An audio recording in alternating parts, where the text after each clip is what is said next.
రోజా అన్ని పరీక్షలు నెగ్గిందని, ఇంకా సింహాసనం మీద కూర్చోబెట్టడమే ఆలస్యమని తనని పట్టాభిషేకానికి రెడీ అవ్వమని చెప్తూ ఉంటారు.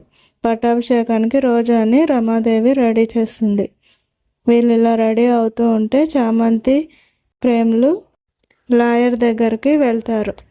ఆ లాయరు తను లేకుండా ఎలా పట్టాభిషేకం చేస్తారని, అంతా నా ఆధ్వర్యంలోనే జరగాలి అని చెప్తూ ఉంటాడు. అయితే అక్కడ అంతా జరిగిపోతుందని చెప్తూ ఉంటారు చామంతి వాళ్ళు.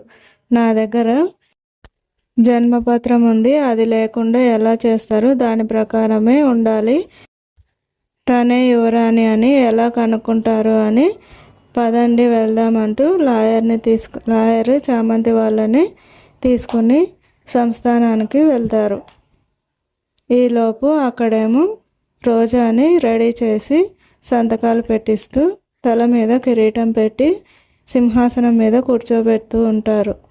చామంతి సంస్థానానికి వెళ్ళి రోజాని యువరాణిని కాకుండా చేస్తుందా,